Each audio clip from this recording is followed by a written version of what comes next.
Biar terbiasa. Oh, Mariam mau jadi apa? Jadi ustazah.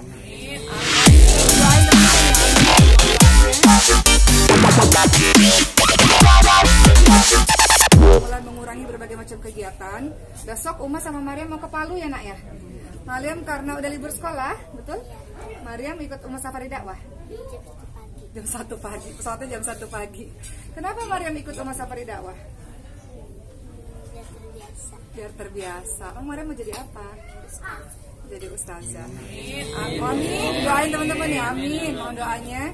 Jadi besok itu sekaligus juga safari dakwah saya terakhir di bulan suci Ramadan, karena setelah itu kami akan fokus dengan dan juga ini bukber terakhir di Ramadan ya, ditutup dengan bukber sama teman-teman karena sudah mulai harus fokus untuk di 10 malam terakhir. Tadi ibu juga sudah mengatakan oke, mau iktikafnya di mana gitu. Jadi kita pernah iktikaf ya nak ya di masjid. Kakak ingat kan waktu kakak masih kecil kita bawa di masjid ya? Iya, bawa bantalnya, dia bawa apa kain-kain selimut untuk dia gitu. Jadi ya, jadi di 10 malam terakhir ini kita sudah mulai memulai kegiatan. Besok kami safari dakwah ke Kota Palu bersama Mariam 2 hari dan bukber juga udah selesai ya. Paling nanti terakhir di rumahnya Ade ya, di rumahnya Dokter Cindy.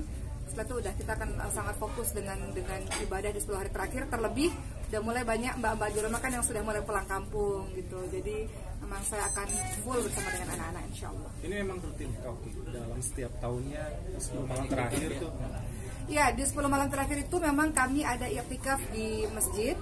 Namun kita akan lihat kondisinya, mungkin nggak bisa 10 hari full ya, karena bagaimanapun juga kadang-kadang kita juga punya urusan di rumah dan sebagainya. Jadi walaupun ada i'tikaf mungkin tidak full 10 hari atau tidak full 24 jam berada di masjid, tapi anak-anak harus punya pengalaman rasanya bagaimana bermalam di masjid dengan tujuan untuk fokus mendekatkan diri kepada Allah begitu. Selama ini kami tarawih kan di pesantren ya nak ya. Kita tarawih di pesantren dan Ramadan ini berbeda karena Mariam udah semakin besar dan Mariam sudah minta sendiri. Kemarin kami safari dakwah kemana kak? Kita kak ke Palembang ya nak ya. Ke Palembang, kita ke Lombok dan Mariam yang minta sendiri. Saya katakan Mariam nanti capek, kita baru sholat tarawih. Terus jam 1 pagi kita ke bandara, tapi kata Mariam enggak, Mariam mau ikut Uma safari dakwah. Jadi Ramadan ini berbeda karena dakwah yang saya jalankan selama ini dengan berkeliling Indonesia ditemani sama Mariam. Karena dia sudah besar, umurnya sudah 8 tahun, dia juga udah, kakak deg-degan nggak ngomong sama om-omnya? Enggak. Dia udah berani di depan banyak orang, jadi ya latihan lah untuk semoga dia berani bicara di depan banyak orang satu hari nanti, insya Allah. Oke, cukup ya. Merepotkan nggak sih ketika membawa Mariam ke tempat ya. Kan usianya kadang-kadang. Apakah bawa anak repot ketika dakwah? Enggak, karena dia sudah besar. Dan kami bagi tugas, kalau saya ceramah ada Mariam itu sebenarnya tugasnya lebih ringan. Karena Mariam itu akan baca Quran. Dia baca ayat-ayat, kemudian saya akan jelaskan. Dia baca ayat-ayat, kemudian saya jelaskan. Kemudian doa juga Mariam yang baca doa, ya nak? Mariam baca doa. Jadi justru senang dan kami paham bahwa Mariam cita-citanya menjadi ustadzah. Kalau jadi ustadzah itu harus bisa apa?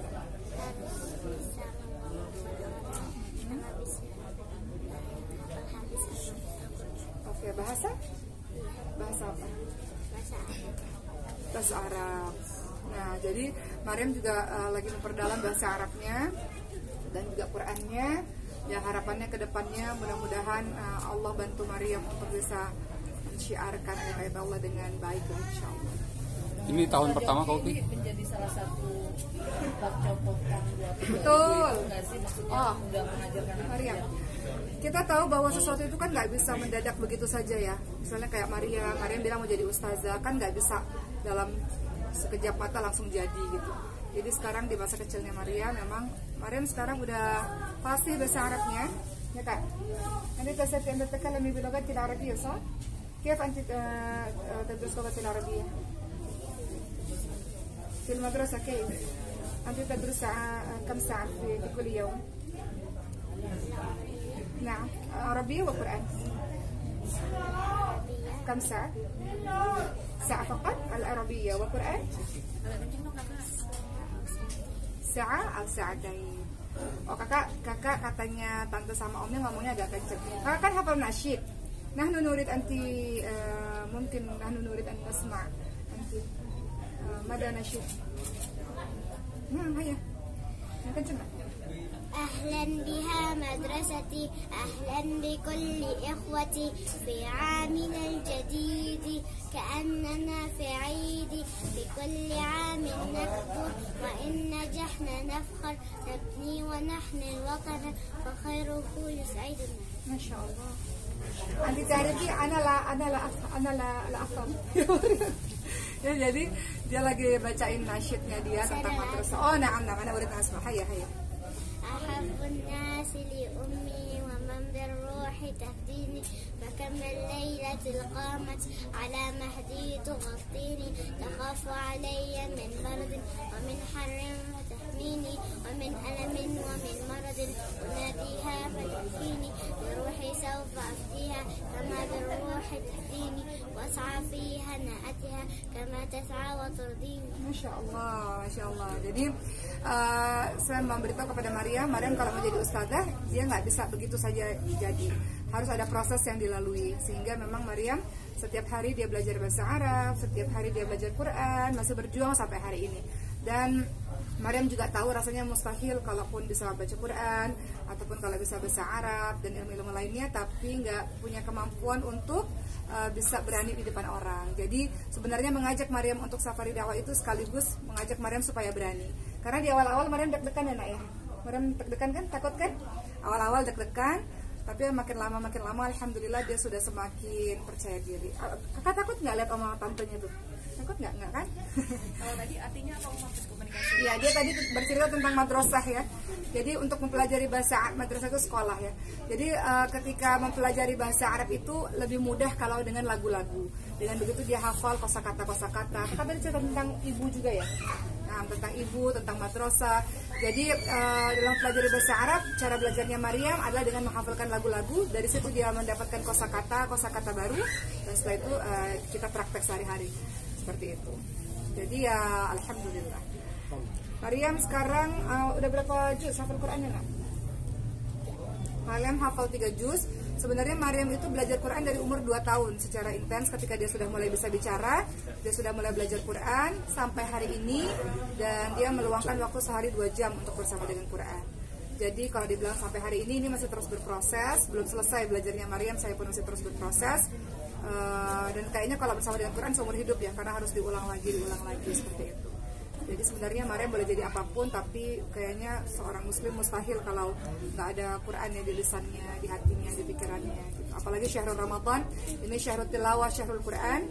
Jadi mudah-mudahan kita semua, saya dan teman-teman semua, kita jadikan anak-anak kita, keturunan kita jadi orang-orang yang kembali dekat dengan Quran, insyaallah.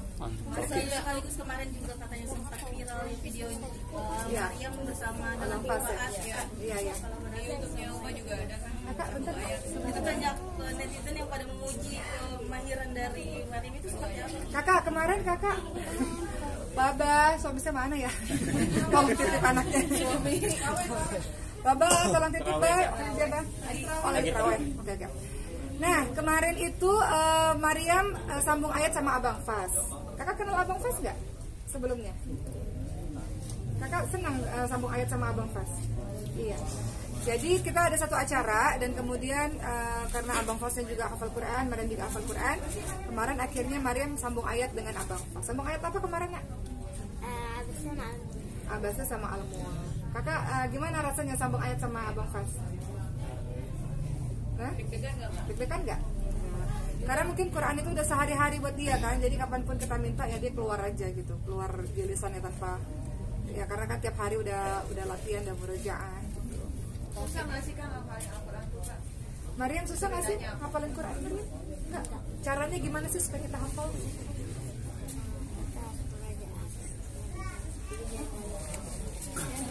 Yang kenceng banget ngomong. Gimana? Nah, kita harus merojaahnya banyak-banyak biar nggak lupa. Apa yang udah dihafal diulang lagi. Jadi kata Maryam harus ngulang-ngulang terus biar nggak lupa. Tapi susah nggak sih ngajarin anak usia dini? Apakah susah mengajarkan anak usia dini untuk belajar Quran? Karena mungkin Quran ini udah jadi kebiasaan. Jadi sejak dia umur 2 tahun itu kan sudah bersama dengan Quran. Jangankan 2 tahun, sejak dalam kandungan lah sudah terbiasa dia dengar murattal Quran atau kita baca Quran. Janin kan pertama kali yang berfungsi adalah indera pendengaran kan. Jadi terbiasa dia dengar Quran. Sampai hari ini, kemarin kita kemana? Mana kemarin? Palembang ya nak? Dia itu karena punya kebiasaan dari bayi, kalau sebelum tidur kan dengar kaset Quran kan, merapal ayat suci Al-Quran. Jadi kalau saya nggak bawa speakernya itu, dia pasti akan bertanya dan dia gelisah. Dia mau setiap dia tidur sampai pagi muratal Quran itu harus terus ada. Jadi kemarin dia bilang, Uma aku nggak bawa speaker Qurannya gitu. Tapi alhamdulillah karena sekarang sudah ada handphone, bisa download Quran gitu ya, sehingga kita bisa dengar Quran di mana-mana. Kakak kenapa sih sebelum tidur harus dengar Quran kak? Biar nggak digangguin setan katanya. Iya benar. Iya benar tuh. Oh setannya banyak. Setannya banyak banget. Oke.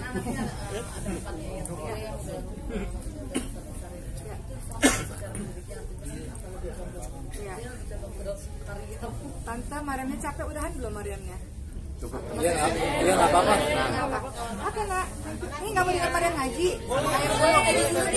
Ngaji dulu Mariam. Abis ini kakak boleh main ya. Kakak mau Quran ayat apa?